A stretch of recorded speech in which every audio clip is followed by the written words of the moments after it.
Willkommen in der Schweiz!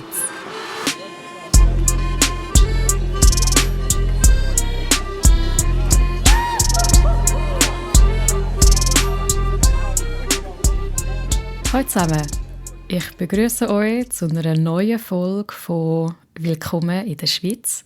Schön sind ihr mit dabei. Mein Patron Hannes hat mir eine ganz interessante Frage gestellt.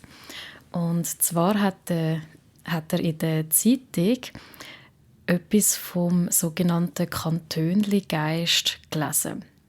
Das Thema von dem Zeitungsartikel war, dass es einen ungenügenden Datenaustausch zwischen den Polizeien in den verschiedenen Kantonen gibt und auch zwischen dem Bund und den Kantonen. Und man hat das dem Kantönli-Geist zugeschrieben. Jetzt ist seine Frage, was heisst das, Kantönli-Geist? Ja, heute probiere ich euch, das ein bisschen zu erklären, dass ihr euch ein bisschen besser etwas darunter vorstellen könnt, wenn der Begriff Kantönli-Geist irgendwo aufkommt. In dem Wort Kantönli-Geist steckt das Wort Kanton. Also es hat etwas mit den Kantonen der Schweiz zu tun. Und zwar geht es um den Geist von einem Kanton. Also heisst wie der Sinn dahinter oder die allgemeine Gesinnung von einem Kanton. Im Duden gibt es eine Übersetzung von Kantönli-Geist zu engstirniges und provinziales Denken. Was das heissen soll, ist, dass eigentlich jeder für sich selber will schauen. Heisst, jeder Kanton kümmert sich zuerst mal um seine eigenen Angelegenheiten und denkt nicht gerade über seine eigenen Kantonsgrenzen hinweg. So könnte man quasi den Kantönli-Geist beschreiben. Ein anderer Begriff, wo man zu diesem Thema findet, was eher ein politischer oder rechtlicher Begriff ist der Föderalismus. Föderalismus heisst, dass alles, was möglich ist, auf der kleinsten politischen Ebene soll geregelt werden. Das heisst, dass alles so lokal wie möglich bleibt. Und das ist in der Schweiz ein ziemlich wichtiges Prinzip. Vielleicht wisst ihr, in der Schweiz, also die politischen Ebenen sind der Bund, also der ganze Staat als grösste Ebene, und dann die Kantone als die mittlere Ebene, und dann die kleinste Ebene sind die Gemeinden. Oder? Also in jedem Kanton hat es die verschiedenen Gemeinden. Und der Föderalismus sagt jetzt, dass alles soll auf der tiefstmöglichen Ebene passieren. Das heißt, alles, was eine Gemeinde kann organisieren kann, soll auch möglichst bei der Gemeinde bleiben. Und es soll erst dann an den Kanton oder an den Bund gehen, wenn es absolut möglich ist. Das heißt, wenn es eine gewisse Vereinheitlichung braucht. Ja, dass ihr euch ein bisschen besser vorstellen könnt, was das heisst, brauchen wir ein paar Beispiele.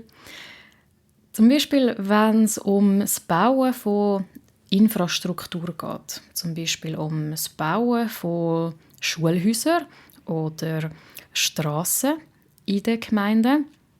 Dafür ist in der Regel die Gemeinde zuständig, weil das kann sie sehr gut selber machen. Sie weiss, was die Gemeinde und die Menschen in dieser Gemeinde brauchen, und darum sollte das bei der Gemeinde bleiben.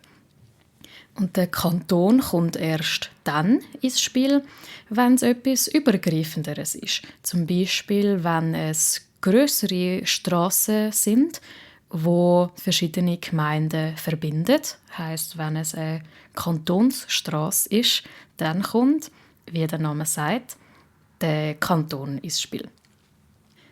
Der Vorteil von dem föderalistischen System ist, dass man dann die Sachen, die man regeln muss, wirklich gut kann auf die Region anpassen. Oder weil die Gemeinde genau weiss, was es braucht, oder auch der Kanton genau weiss, was die Menschen da brauchen, können sie das sehr gut selber regeln. Da muss der Bund nicht noch reinkommen. Ein anderes Beispiel, wo sehr oft so lokal wie möglich organisiert wird, ist die direkte Demokratie. Also wie viel Stimm- und Wahlrecht haben die einzelnen Bürger. So zum Beispiel gibt es Gemeinden, wo als Gesetzgeber die Einwohner vorgesehen von dieser Gemeinde. Also sie haben kein eigenes Parlament oder so, sondern sie haben so Gemeindeversammlungen. Das heißt, das ist dann eine ganz direkte Demokratie. Also das Volk von dieser Gemeinde kommt zusammen und bestimmt selber darüber, was soll passieren in ihrer Gemeinde. Und das macht natürlich Sinn, dass das jede Gemeinde für sich selber entscheidet, wie sie das regeln wollen. In einer grossen Gemeinde, wie zum Beispiel Stadt Zürich, macht so eine Gemeindeversammlung vielleicht eher weniger Sinn, weil wir so viele Menschen sind in der Stadt Zürich. Darum hat die Stadt Zürich ein richtiges Parlament. Aber in kleineren Gemeinden macht ein eigenes Parlament vielleicht weniger Sinn, sondern da will man einfach, dass die Leute wirklich selber die Entscheidungen treffen. Das föderalistische System hat aber natürlich auch gewisse Nachteile. Ein grösster Nachteil ist, dass dadurch alles ein bisschen uneinheitlich wird. Also wenn jeder Kanton und sogar jede Gemeinde ihre Sachen anders regelt, dann weiss man nie so recht, was einem erwartet. Vor allem, wenn man in einen neuen Kanton zügelt, zum Beispiel. Und es kann auch sein, dass dann die Zusammenarbeit ein bisschen schwierig wird und es irgendeine Form von Kooperation braucht. Ein gutes Beispiel dafür ist, wie wir am Anfang schon gehört haben, die Polizei. Die Polizei, die ist kantonal geregelt. Also jeder Kanton schaut selber, wie er seine Polizei will organisieren und wird auch in der Regel nur innerhalb von seinen Kantonsgrenzen aktiv. Ja, also wenn irgendetwas im Kanton Zürich passiert, dann ist die Kantonspolizei Zürich zuständig. Aber sobald es dann ins Aargau geht, zum Beispiel, wäre das die Kantonspolizei Aargau. Aber natürlich gibt es dann schwierige Fälle, wenn etwas passiert, wo gerade zwischen diesen beiden Kantonen passiert ist oder wenn es eigentlich mehrere Orte gibt in verschiedenen Kantonen, wo etwas passiert ist. Da muss man dann schauen, welche Polizei da zuständig ist. Und dafür gibt es zum Teil Verträge zwischen den Kantonen. Ein gutes Beispiel ist das sogenannte Hooligan-Konkordat. Also ein Konkordat ist ein Vertrag zwischen den Kantonen. Und in diesem Vertrag ist geregelt, wie man mit den sogenannten Hooligans umgeht. Das sind die Fußballfans, die gerne ein bisschen Chaos anrichten bei einem Spiel. Und weil die natürlich sehr oft auch über Kantonsgrenzen hinweg reisen für ihr nächstes Spiel, kann das sehr schwierig werden, zum zu schauen, wer da muss aktiv werden muss, falls ein Hooligan irgendein Problem macht. Genau, also die Polizei ist da sicher ein wichtiges Beispiel, wo man mehr Kooperation braucht zwischen den Kantonen und wo der Föderalismus ein bisschen Schwierigkeiten bieten kann. Ein anderes Beispiel ist die Schule. Auch das Schulsystem ist in der Schweiz nicht vom Bund geregelt, also nicht vom Bundesstaat, sondern es ist eine kantonale Sache. Also jeder Kanton entscheidet grundsätzlich selber, was die Schüler in der Schule lernen müssen und wie die Schule soll aufgebaut werden. Also wie viele Jahre Primarschule hat man, was für Möglichkeiten gibt es nach der Primarschule. Geht man dann in die Sekundarschule oder ist ein Langgymnasium möglich? Und was sind die Voraussetzungen, um in ein Langgymnasium zu gehen? All diese Sachen werden von den einzelnen Kantonen geregelt. Und was da schwierig sein kann, ist natürlich, wenn Familien vom einen Kanton in einen anderen zügeln. Gerade wenn die Kinder dann in die Schule gehen, sagen wir im Kanton Zürich, haben sie die Primarschule gemacht, aber dann zügeln sie in den Kanton Bern und dort sind die Voraussetzungen ganz anders für ihre weitere Schulkarriere. Das sind dann Sachen, die ein bisschen schwierig werden können. Aber auch da gibt es eine gewisse Kooperation zwischen den Kantonen. Sie haben jetzt einen neuen Lehrplan gemacht, der so gut wie möglich harmonisiert ist, sagt man. Das heisst, angeglichen auf, wie es in anderen Kantonen ist. Das heisst, da sind die Kantone, also die Schulen organisieren, in den Kantonen, die Schulpflege, die sind aktiv geworden und haben gesagt, ja, wir wollen schauen, dass es mehr Einheitlichkeit gibt in der ganzen Schweiz. Aber ja, wie wir sehen, das ist nicht der Bundesstaat selber, der das gemacht hat, sondern das ist von den Kantonen ausgekommen. Ein anderer Fall, wo Schwierigkeiten kann bieten, ist bei der Einbürgerung. Vielleicht ist das ein Thema für einige von euch. Und vielleicht wisst ihr schon, dass auch die Voraussetzungen von einer Einbürgerung, also heisst, dass man die Schweizer Staatsbürgerschaft bekommt, dass das sehr uneinheitlich ist in der ganzen Schweiz. Weil das Schweizer Bürgerrecht ist aufgeteilt zwischen dem Bundes-, dem Kantons- und dem Gemeindebürgerrecht. Das heisst, alle diese Ebenen haben etwas zu sagen, wenn es um die Einbürgerung geht. Der Bund der gibt eigentlich die Minimalvoraussetzungen, quasi. Aber dann der Kanton und die Gemeinden, sie können wirklich so streng sein, wie sie wollen, fast. Also je nach Gemeinde gibt es auch eine verschiedene Anzahl Jahre, von wie lange man muss gelebt haben in dieser Gemeinde, bis man Schweizer Bürger werden kann.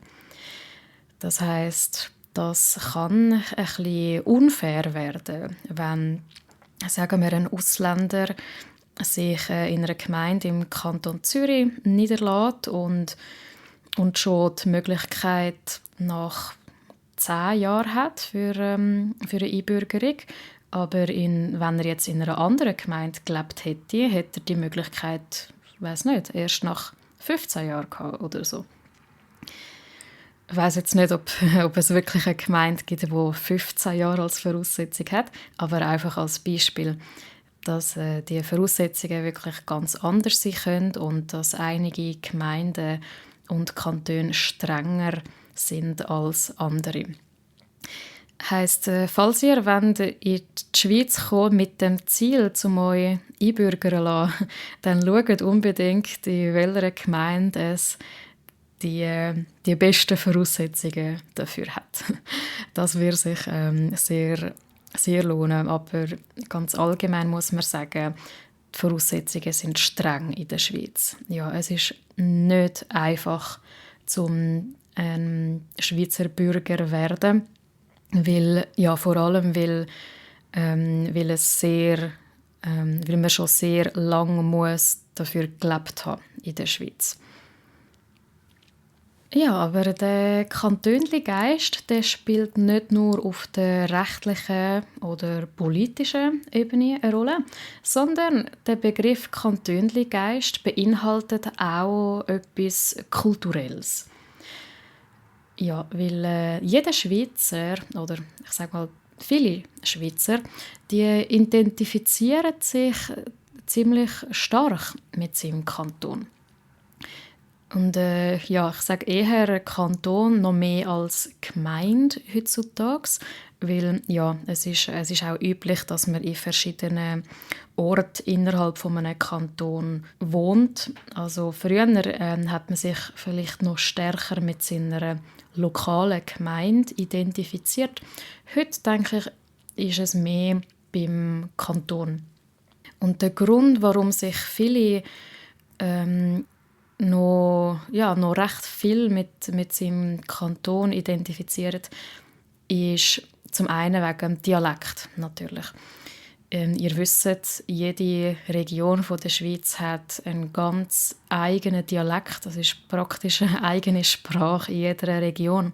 Und tatsächlich kann man die sehr gut an den verschiedenen Kantonen festmachen. Also wenn Schweizer sich neu kennenlernen, können sie aufgrund des Dialekts sehr gut sagen, die Person kommt von Bern sehr wahrscheinlich oder sie kommt von Zürich oder von St. Gallen. Das kann man alles sehr gut erkennen mit dem Dialekt. Aber natürlich nicht nur die Sprache ist ein kultureller Teil vom Kantönli-Geist, sondern auch die verschiedenen Traditionen. Ja, also jeder Kanton oder fast jeder Kanton hat auch so seine eigenen Feste. Im Kanton Zürich zum Beispiel hat man das Sechsi-Läuten, wo ganz berühmt ist und wo man in anderen Kantonen nicht feiert. Ja, das ist etwas ganz Eigenes vom Kanton Zürich. Und zum Beispiel auch die verschiedenen Fasnacht. Also viele Kantone feiern eine Fasnacht. Aber da wird es dann natürlich Rivalitäten geben zwischen wer hat die bessere Fasnacht oder die originalere Fasnacht. So etwas könnten zum Beispiel die Basler behaupten. Die Basler haben eine sehr berühmte Fasnacht. Aber die Luzerner würden dann auch das sagen, dass ihre Fasnacht vielleicht noch ein bisschen besser ist als die von Basel. Ja, all die leichten Rivalitäten kann es natürlich geben. Und auch da sehe ich ein bisschen einen Anteil an Kantönli-Geist dahinter. Und ja, nicht nur so bestimmte Feste, sondern auch das Essen kann Thema sein von einem Kantönli-Geist. Zum Beispiel, wer macht die besseren Älpler Makronen oder welche Region hat den besseren Käse und so weiter. Ja, auch da kann man zum Teil sehen, dass Leute doch irgendeinen emotionalen Bezug zu ihrem Kanton haben. Aber trotz all diesen Differenzen würde ich sagen, schlussendlich, was die Schweizer alle miteinander verbindet, ist doch die Schweizer Identität. Ja. Also trotz all diesen Unterschieden, die doch sehr markant sein können zwischen den verschiedenen Regionen in der Schweiz. Trotzdem haben wir gewisse schweizerische Grundwerte oder Grundidentität. Auch wenn das nicht ganz klar ist, was das genau ist, aber ja, man hat das. Und ich denke, da können viele etwas dazu sagen, wie das ist, ein Teil von seiner Nationalität zu sein. Ja, es ist für viele Menschen doch ein gewisser Teil von der eigenen Identität, sich mit einer Nation zu identifizieren. Und ich denke, für Schweizer ist das definitiv so. Man sieht sich schlussendlich als Schweizer, auch wenn man sich auch mit seinem Kanton identifiziert. Schlussendlich ist es wichtiger, dass wir alle Schweizer sind. Gut, ich hoffe, ich kann euch den Begriff Kantönli-Geist ein bisschen näher bringen. Und wenn ihr mit anderen Schweizern redet, dann fragen sie doch, aus welchem Kanton sie kommen und was für Traditionen sie in ihrem Kanton haben. Danke, Hannes, für die sehr spannende Frage. Und wenn ihr selber Fragen habt, die ihr mir gerne stellen würdet, dann schaut doch auf meinem Patreon vorbei. Da könnt ihr als Mitglied Teil der Community werden und mit mir in Austausch kommen. Würde mich sehr freuen. Aber auf jeden Fall danke für das Zuhören für heute und bis zum nächsten Mal.